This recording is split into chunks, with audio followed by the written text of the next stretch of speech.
चलिए फ्रेंड्स, तो आज हम चैप्टर नंबर 2 में जो आपको डाउट्स हैं वो लेते हैं। तो जो डाउट्स आए हैं वो ये वाले हैं।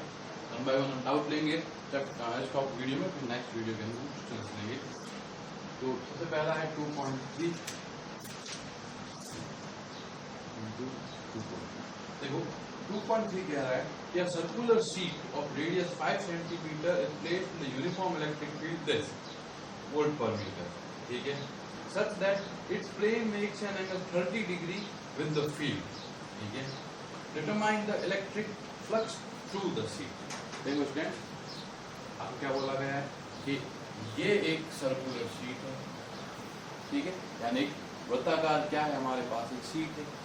आपको बोला गया है कि यहाँ पर एक विद्युत क्षेत्र है इस तरफ, और ये वाला विद्युत क्षेत्र जो है वो इस शीट के तल से, यानी बोला गया कि प्लेन है शीट का, यानी शीट का जो तल है उससे 30 डिग्री का कोण बनाता है। तो ये क्वेश्चन है स्टूडेंट कि जो प्लेन जो कह रहा है it makes an angle 30 degree with the such that plane makes, यानी प्लेन मतलब जो ये अपनी जो अपनी ये जो वृत्ताकार जो अपनी रिंग है इसका जो तल है वो 30 डिग्री कोण बनाता है। लेकिन स्टूडेंट्स ये ई है। अब अगर आपको फ्लक्स का फॉर्मूला पता होगा फाई, तो वो क्या होता है, वो होता है ई ए कॉस थीटा।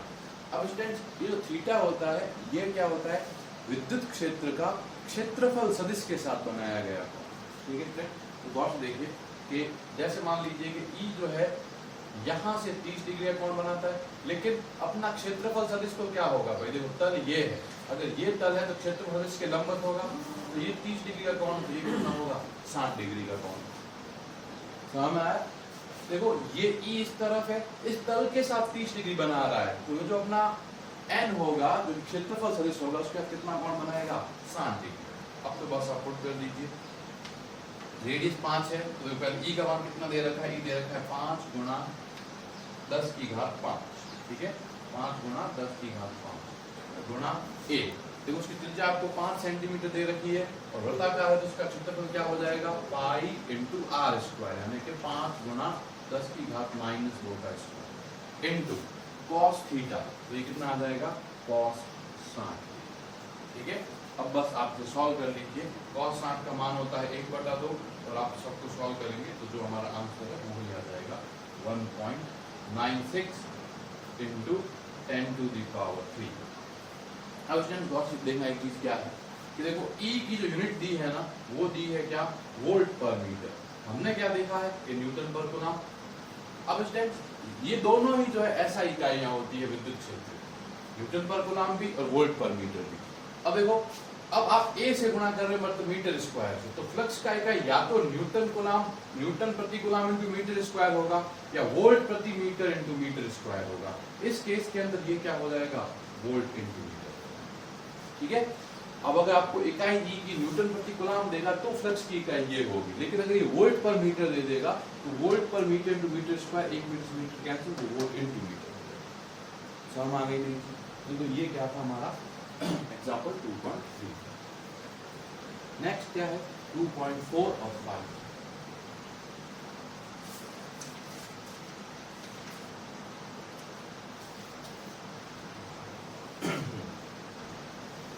ये कह रहा है कि charge Q is placed uniformly in the loop of circular radius R. Find the electric field intensity at a point distance x from the center of the axis of the loop. Also analyze the result for the condition if x is greater than R. ठीक है, ये है example हमारा 2.4। Present मैं question solve कर देता हूँ, लेकिन मैं बता देता हूँ कि ये क्या है कि एक तरह से जो आवेश वितरण है उनके कारण किस तरह से हम विद्युत क्षेत्र की गणना करते हैं उसका मेथड है, यानी कि डायरेक्ट जो हमारा KQ/R² लगा के विद्युत क्षेत्र की गणना है वो है। लेकिन आपके कोर्स में जो है वो गॉस के नियम से विद्युत क्षेत्र की गणना है, ठीक है। तो इस क्वेश्चन को सॉल्व कर रहा हूँ, लेकिन आपको इस क्वेश्चन को जो है याद रखने की जरूरत नहीं है, मैं कैसे सॉल्व कर रहा हूँ अब देख लीजिएगा। देखो ये है हमारा एक क्या है, ये हमारी एक इस तरह से इसमें बोल रखा है कि सर्कुलरली क्या है, एक रिंग है, ठीक है, यानी वलय है, वलय की त्रिज्या कितनी है R, क्लियर।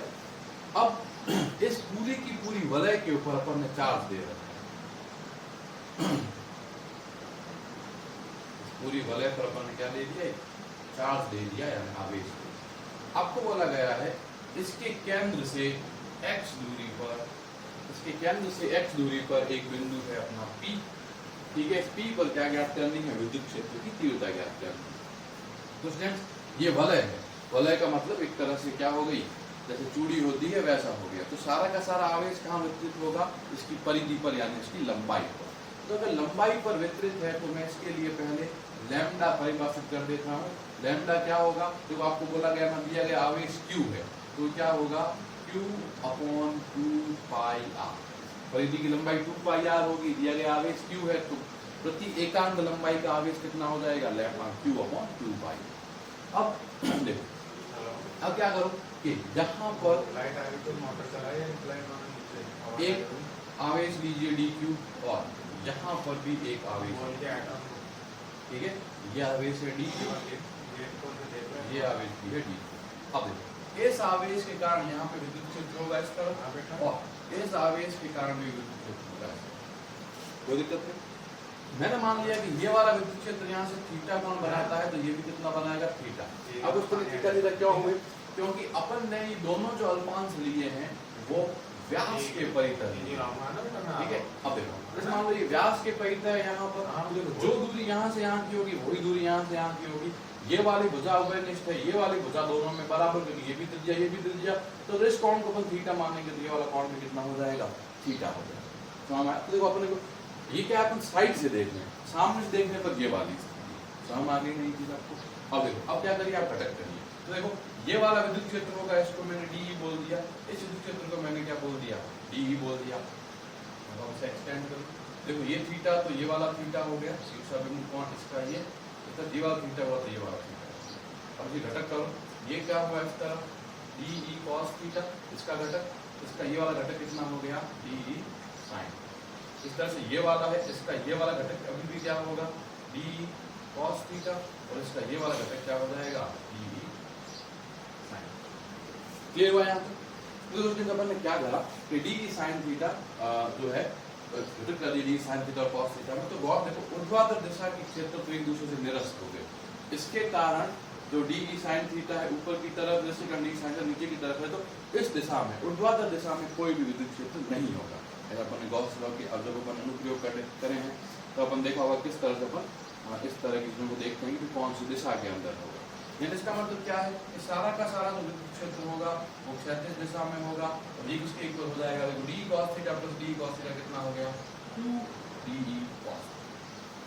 ये हुआ। अब हम देख लेते हैं ये DE का मान क्या होगा। तो बिल्कुल इस लंबाई को मैं R कह देता हूँ, ठीक है।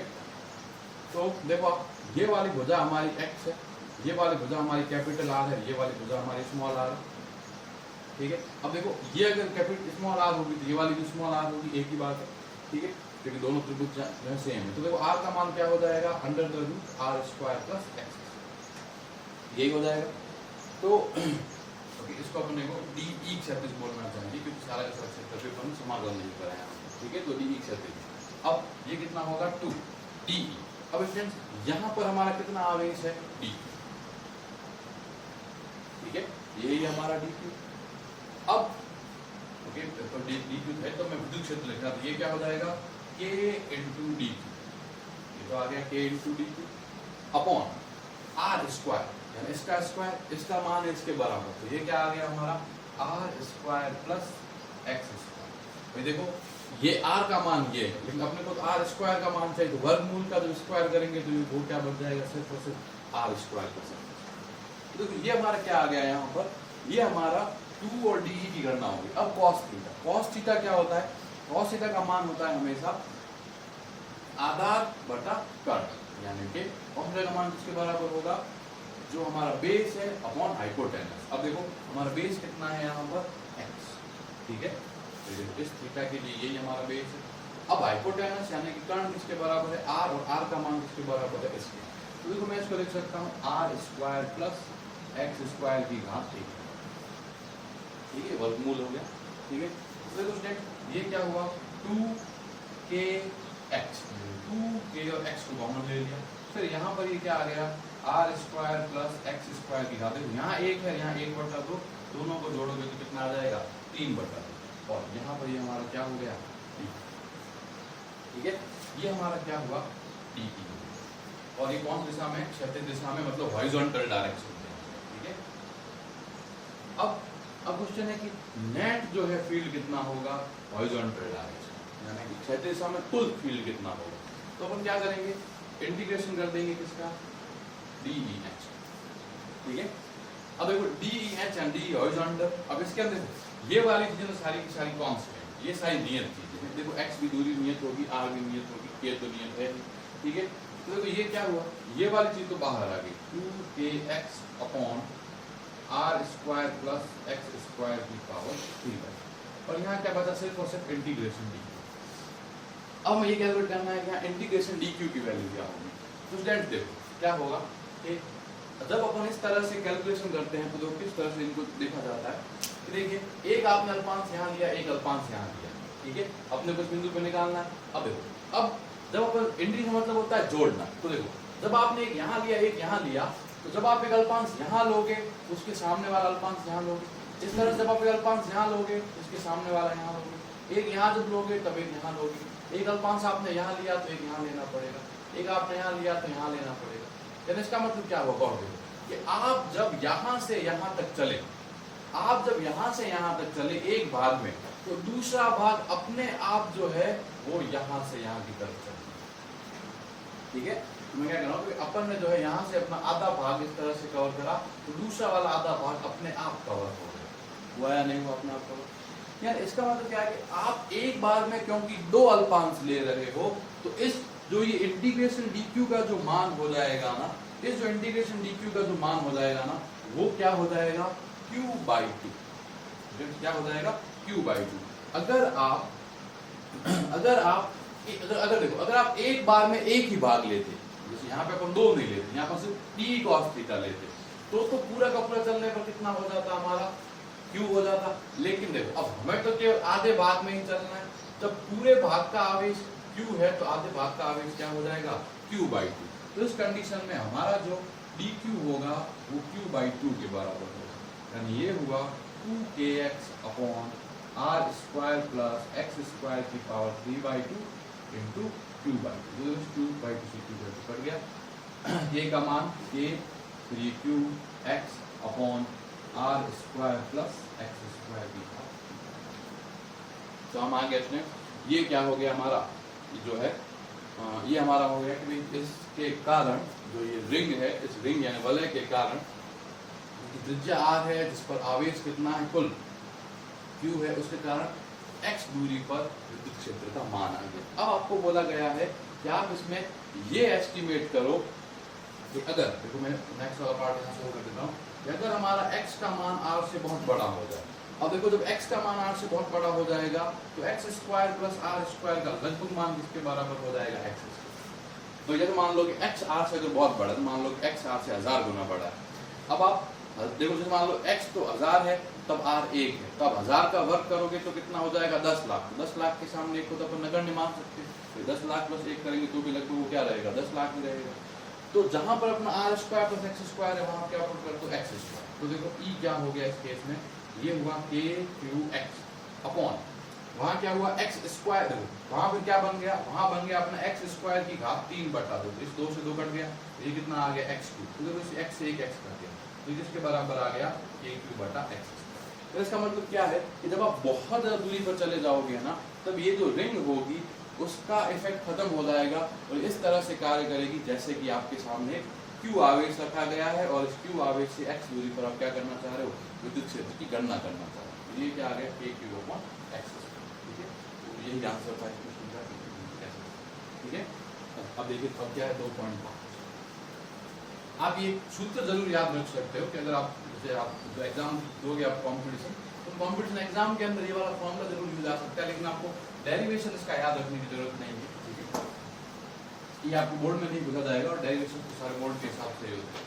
अभी कहा जा रहा है कि sphere and circular loop are identically charged, both have the radius capital R, both have the charge q. The center of the sphere is on the axis of the loop, and it is r√3 from the center of the loop. Find the electric force between the sphere and the loop. 2.5 क्या कह रहा है कि देखो ये एक अपना loop है, तो बोला है इसके ऊपर Q चार्ज है और इसकी त्रिज्या कितनी है R। अब ये कह रहा है कि यहाँ से जो है and it is R√3 from the, देखो ये क्या है, हमारा स्फीयर है यानी कि गोला है, ठीक है, ये हमारी रिंग है यानी कि वलय है, ठीक है, और ये यहाँ से यहाँ तक की जो डिस्टेंस दे रखी है ना वो दे रखी है R। इसके ऊपर भी चार्ज कितना है Q, ठीक है स्टूडेंट। अब आपको ये बताना है कि find the electric force between the sphere and the loop. Student तो हमें ये बताना है कि भाई ये इस पे कितना बल लगाता है, ये इस पे कितना बल लगाता है, ठीक है। तो आपको दोनों कैलकुलेट करने की जरूरत नहीं है। अपन ने एक चीज देखी थी जब अपन ने अध्यारोपण का सिद्धांत पढ़ा था चैप्टर नंबर 1 में, तब मैंने आपको बताया था कि कूलाम का नियम जो है वो क्रिया प्रतिक्रिया के नियम की पालना करता है, यानी कि जितना बल पहला आवेश दूसरे पे लगाएगा उतना ही बल दूसरा आवेश पहले पे लगाएगा, बस उनकी दिशाएं क्या होगी, विपरीत होगी, ठीक है स्टूडेंट। तो देखो अभी इस वलय के कारण जो विद्युत क्षेत्र है E, उसका फॉर्मूला अभी मैं देख चुका हूँ, वो कितना है KQX upon R² plus X² की पावर 3, यही देखा। अब मैं क्या मान लेता हूँ, देखो जब भी ऐसा क्वेश्चन करना हो तो अब क्या अपन क्या करेंगे कि ये जो सारा का सारा आवेश Q है जो इस गोले के ऊपर है, अपन ये मान लेंगे कि ये पूरा का पूरा क्या है, इस सेंटर पर आ गया। जैसे student upon centre of mass का कॉन्सेप्ट पढ़ते हैं, भाई सारा का सारा मास एक पॉइंट पर अपन क्या मान सकते हैं, केंद्रित मान सकते हैं। तो अपन क्या मान सकते हैं कि ये सारा का सारा आवेश जो है वो क्या है, इस बिंदु पर केंद्रित है, ठीक है। तो देखो ये वाला बिंदु तो इसकी जो केंद्र है वलय की केंद्र से कितना दूरी पर है, R√3, यानी ये R√3 किसका मान दिया गया है हमें, X। तो आप क्या करिए, X का मान रख दीजिए। तो फिर किसके बराबर आया, ये आया KQ R√3 upon R² plus X²। अब देखो ये क्या हो जाएगा, R² इंटू 3 यानी 3R², तो ये हो गया 3R² और इसकी पावर कितनी हो गई, 3/3, ठीक है। तो ये आया हमारा KQ R√3 अपॉन, देखो ये कितना हुआ 4R², सॉल्व कर देता हूँ यहाँ पर। देखो ये हुआ 4R² की घात 3/2, ठीक है। देखो इसको मैं लिख सकता हूँ 2R का होल स्क्वायर और इस पूरे की घात 3/2, तो 2 से 2 कट गए, 4R² का 2R का होल स्क्वायर। तो देखो अब क्या हुआ, अब ये बचा 2R की घात 3, यानी ये कितना बचा 8R। तो आप इसको क्या लिख सकते हो, अपॉन में 8R3, तो इस एक R से R कट गया। तो देखो E का मान कितना आ गया, KQ√3 अपॉन 8R, यही आया। अब इस स्फीयर यानी गोले के ऊपर कितना चार्ज है Q, और मैंने क्या बताया अभी आपको कि जैसे अपन सेंटर ऑफ मास का कॉन्सेप्ट ले सकते हैं, वैसे ये मान सकते हैं कि सारा का सारा आवेश इस बिंदु पर केंद्रित है। तो आप क्या कर दीजिए, ये तो E आया, तो लगने वाला बल F किसके बराबर होता है, हमें पता है E इंटू Q, विद्युत क्षेत्र की यही परिभाषा होती है, E बराबर F/Q। तो F किसके बराबर आ जाएगा, E इंटू Q। E का मान किसके बराबर है, K का मान ले लेते हैं, तो ये कितना हुआ 1/4 पाई एप्सिलॉन नॉट Q√3, और यहाँ क्या है 8R², और ये तो E का मान हुआ, इसको आप किससे गुणा कर दीजिए, Q से। तो जो किसके बराबर आया, Q²√3/32 पाई एप्सिलॉन नॉट। इस तरह से अपन ने क्या कर दिया, ठीक है। तो ये आपने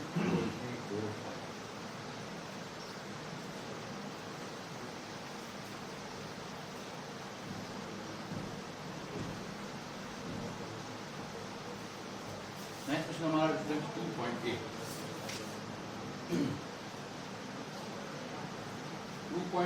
क्या है, according to the figure electric field is in E0 xi is situated in the cube. The each side of cube is 1 centimeter and the constant E0 is this. Determine the value of the total electric flux and charge through the cube.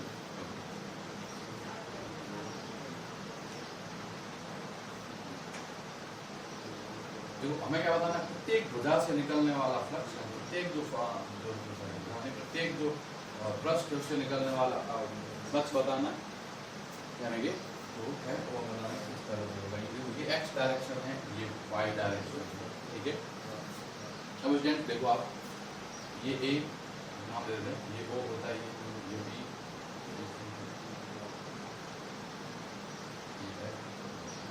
ठीक है। अब आप गौर से देखो कि अपना जो electric field है E की वैल्यू क्या दे रखी है आपको, वेक्टर फॉर्म दे रखी है, और ये बोल रखा है E0 xi दे रखा है, E बराबर स्टूडेंट एक्स आई कैप का क्या मतलब है कि जो भी क्षेत्र है वो सिर्फ एक्स दिशा के अंदर, ठीक है। अब देखो यानी विद्युत क्षेत्र मेरा इस दिशा में, ये इस तरफ मेरा क्या है विद्युत क्षेत्र। अब इसमें आप गौर करिए कि देखो हमारा जो भी किसी पृष्ठ से गुजरने वाला फ्लक्स फाई होता है वो क्या होता है ई ए कॉस थीटा, और ये थीटा क्या होता है, थीटा होता है कि विद्युत क्षेत्र का क्षेत्रफल सदिश के साथ बनाया गया कोण। अब आप गौर से देखिए कि अगर थीटा का मान 90 डिग्री हो जाएगा तो फ्लक्स का मान कितना हो जाएगा 0, क्योंकि कॉस 90 क्या हो गया 0। अब आप गौर देखो जो ये ऊपर वाली सतह है सबसे, इस ऊपर वाली सतह का क्षेत्रफल सदिश कहाँ होगा, इस तरफ होगा या नहीं होगा।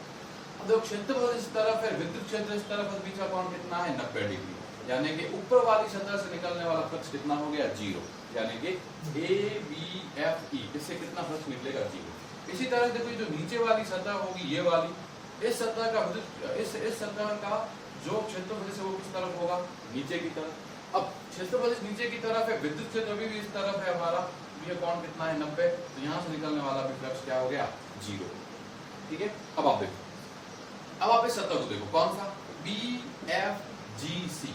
अब देखो ये जो बी एफ जी सी है वो ये वाली सतह है, इसका क्षेत्रफल इस तरफ होगा, इसका क्षेत्रफल इस तरफ है, विद्युत क्षेत्र अभी भी इस तरफ है, ठीक है। तो अभी भी कोण कितना है 90 डिग्री, यानी बी एफ सी जी से निकलने वाला फील्ड भी क्या हो गया, मतलब निकलने वाला फ्लक्स भी क्या हो गया 0।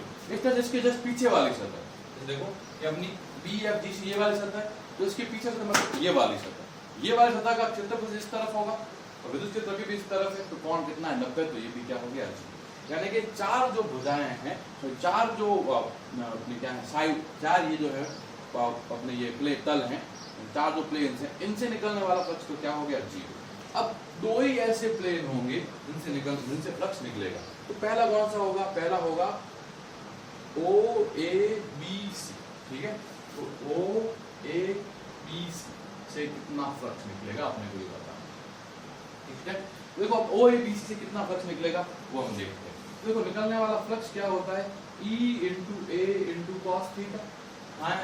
अब देखो ये वाला अगर पृष्ठ को देखें, इस पृष्ठ का क्षेत्रफल किस तरफ होगा, इस तरफ, इस पृष्ठ का क्षेत्रफल किस तरफ होगा, इस तरफ, बाहर की तरफ होता है, और विद्युत क्षेत्र अपना इस तरफ, यानी कोण कितना हो गया 180 डिग्री, ठीक है। तो कोई दिक्कत नहीं, ये ये हो गया cos 180।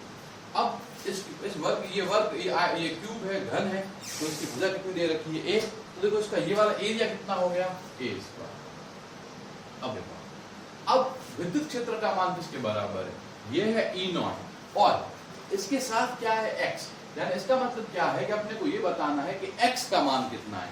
तो स्टूडेंट्स ये वाला जो प्लेन जहां पर है, ये वाला प्लेन कहां पर है, एक तरह से ये वाला प्लेन है y और z तल के अंदर, ठीक है स्टूडेंट, यानी ये ऐसे है। अब देखो अगर कोई चीज यहाँ पर है, तो जैसे ये अपना मूल बिंदु है, ये चीज ऐसी है, तो इसके लिए x निर्देशांक का मान कितना होगा 0, क्योंकि x निर्देशांक देखो जैसे हम आगे बढ़ेंगे वैसे वैसे बढ़ेगा। आप तो 0 0 0 पर ही बैठे हो, जब आप 0 0 0 से संलग्न वाले तल के ऊपर आप इस तरह से बैठे हो, तो आपके x का मान कितना हो जाएगा 0, यानी ये तो कितना आ गया,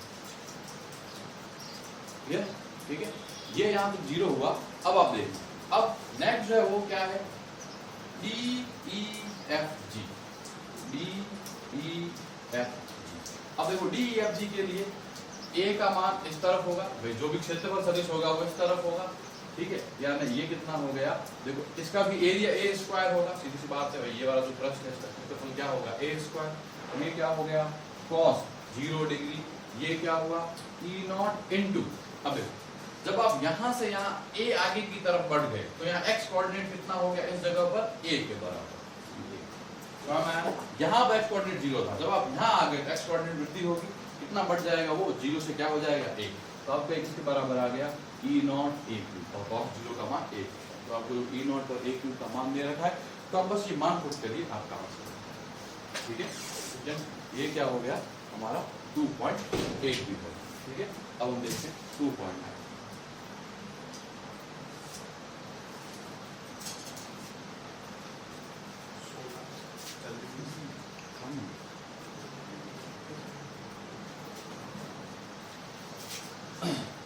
देखो स्टूडेंट नेक्स्ट हमारा 2.11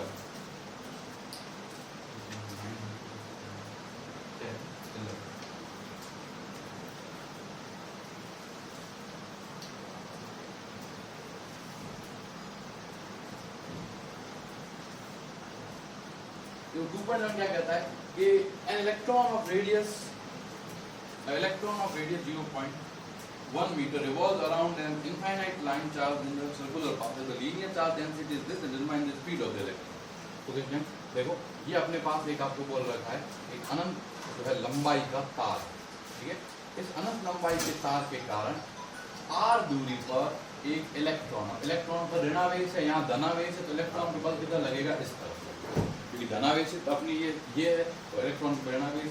आपको बोला गया है ये क्या कर रहा है कि r त्रिज्या के अंदर क्या कर रहा है, वृत्तीय गति कर रहा है। तो ये वृत्तीय गति कर रहा है तो अपने बताना है वृत्तीय गति की चाल v किसके बराबर होगी। तो जेट अगर वृत्तीय गति है तो वृत्तीय गति में हमें क्या चाहिए, mv²/r। हाँ, अब ये वाला अभिकेंद्री बल कौन प्रदान करेगा, ये वाला अभिकेंद्री बल प्रदान करेगा इस इलेक्ट्रॉन पर लगने वाला कूलाम पर, यानी इस इलेक्ट्रॉन पे जो स्थिरवैद्युत बल लगेगा केंद्र की तरफ, यानी जो इलेक्ट्रोस्टैटिक फोर्स लगेगा वो क्या करेगा, सेंट्रीफ्यूगल यानी कि अभिकेंद्री बल देगा। और देखो इनफाइनाइट लाइन चार्ज के कारण कितना होता है आपको पता होगा, अगर आपको याद होगा कि इलेक्ट्रो हमारे इनफाइनाइटली जो चार्ज होता है इस कारण से कितना होता है, ये होता है 2k λ/r। आगे नहीं बात समझ में आपको, ठीक है। अब आपको सब कुछ दे रखा होगा तो इस r से r कैंसिल होगा, ठीक है। 2k λ/r ये फॉर्मूला होता है हमारा, ठीक है। देखो v² किसके बराबर आ गया, 2k λ/m के, यानी v किसके बराबर आ गया √2k λ/m। अब इसमें आपको सबका मान पता है, ठीक है। ये है √2, k मींस 9 × 10⁻⁹ इनटू लैम्डा कितना दे रखा है 10⁻⁻⁶, हाँ 10⁻⁻⁻⁶ coulomb per metre divided by mass of electron. इसमें मास ऑफ इलेक्ट्रॉन होता है 9 × 10⁻⁻⁻⁰। आप जो सॉल्व करिए तो आपकी क्या आ जाएगा, v का आंसर। नेक्स्ट है हमारा 2.1।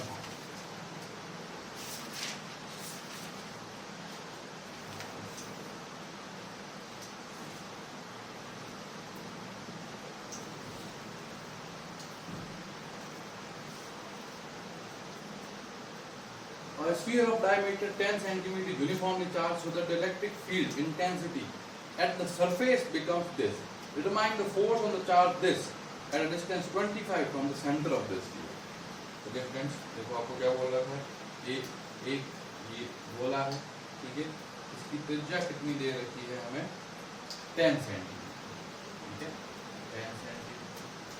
अब इसके ऊपर जो हमारा चार्ज है Q, इसका वैल्यू दे रखा है क्या 5 × 10⁵ वोल्ट पर मीटर, ठीक है। तो यहाँ पे अपने को सारे डेटा पता है, तो सॉरी हमें यहाँ पे क्यू नहीं दे रहा है, हमें यहाँ का इलेक्ट्रिक फील्ड दे रहा है, देखो वोल्ट पर मीटर से इलेक्ट्रिक, ठीक है स्टूडेंट। तो आप पहले क्या करिए, क्यू की वैल्यू निकाल दीजिए, क्यू की वैल्यू निकाल दी फिर तो हमारा काम क्या हो जाएगा, आसान हो जाएगा, ठीक है। तो और भी करने के तरीके हो सकते हैं, ठीक है, लेकिन हम क्या करते हैं सिंपलेस्ट वे से जाते हैं। देखो ई का फॉर्मूला देखो सरफेस के लिए क्या होता है, सरफेस के लिए होता है KQ/r, यही होता है। तो सतह पर विद्युत क्षेत्र होता है गोले के लिए, चाहे खोखला गोला हो चाहे भरा हुआ ठोस गोला हो, यानी कि हॉलो स्फीयर हो चाहे सॉलिड स्फीयर हो, दोनों के लिए ई की वैल्यू यही होती है। तो ई कितना हुआ हमारा 5 × 10⁵ इनटू r², मतलब ये क्या हो जाएगा 10 × 10⁻⁻² का स्क्वायर। कोई प्रॉब्लम नहीं यहाँ तक आप लोगों को, तो ये r² यहाँ जाएगा, r सेंटीमीटर में है, ठीक है। अपॉन क्या आ गया k का मान क्या हो गया 9 × 10⁹, ये हमारा क्या आ गया q का वैल्यू आ गया, ये q का वैल्यू, ठीक है। अब आपको क्या बोला गया है कि यहाँ से 25 सेंटीमीटर, ठीक है, यहाँ से 25 सेंटीमीटर पर कितना चार्ज रखा गया है, ये रखा गया है 5 × 10⁻² माइक्रोकूलम, ठीक है। बहुत ज्यादा छोटा वेट रखा गया है 5 × 10⁻² माइक्रोकूलम। आपको बताना है यहाँ पे फोर्स कितना होगा। तो यहाँ पर जो फोर्स लगेगा वो क्या होगा कि ये जो पॉइंट P होगा, P पर इलेक्ट्रिक फील्ड और इनटू जो अपन ने यहाँ पे चार्ज रखा है इसको अपन टेस्ट चार्ज कह देते हैं। तो ये जो चार्ज ये हमारे क्या क्या यही होगा फोर्स। चलिए तो EP क्या हो गया, ये हुआ 9 × 10⁹। देखो सीधा से क्या फॉर्मूला हो जाएगा, ये होगा KQ upon small r square into Q test. और स्मॉल r कितना है हमारा यहाँ पर 25 सेंटीमीटर की डिस्टेंस पर। देखो K का मान ये आ गया, Q का मान ये रहा। ये 5 × 10⁵ इंटू 10 × 10⁻⁻2 का फोर्स यही है, ठीक है। और अपॉन में देखो ये तो ये वाला पार्ट तो अपॉन में क्या है 9 × 10⁹। तो ये तो क्या हो गया KQ। अब अपॉन में क्या है R स्क्वायर, तो ये कितना हो गया 25 × 10⁻2 test into Q test charge कितना है, ये है हमारा 5 × 10⁻2 इंटू 10⁻⁻6। हमें देखो दोनों लेने पड़ेंगे 10⁻2 और 10⁻6, ठीक है। अब देखिए आप इस चीज से ये वाली चीज पूरी कैंसिल हो गई, ठीक है। फिर आप देखो ये है हमारा 5 × 10⁵ इंटू ये हुआ 10⁻2 इंटू 10⁻⁻4 इंटू ये हुआ 5 × 10⁻⁻8। तो उसने यहाँ पे देखो -2 और -8 अपॉन क्या हो गया, ये हुआ 25 × 10⁻⁻2। तो इस चीज से ये वाली चीज कैंसिल हो, ठीक है। अब ये कितना है 10⁵, ये कितना है 10⁻2, यानी कितना हो गया 10⁻7, और ये कितना है 10⁻⁻8। देखो 25 से तो 5 × 5 कैंसिल हो गया, यहाँ क्या बचा 10⁻7 इंटू 10⁻⁻8, यानी ये कितना बचा 10⁻⁻1। इतना ही बता स्टूडेंट यहाँ पे।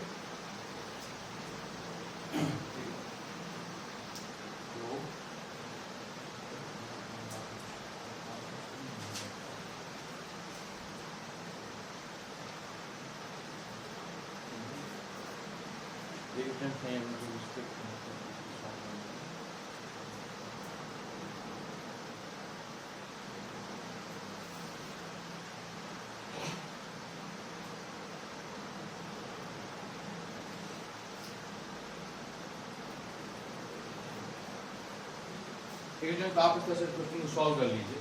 कहीं हो सकता है कि हमने किसी स्टेप के अंदर जो है वैल्यू पुट करने में मिस्टेक कर दी। अब ये सॉल्व करने का जो वे है वो यही है, ठीक है। मैं देखता हूँ 9 × 10⁹, तो ये कैन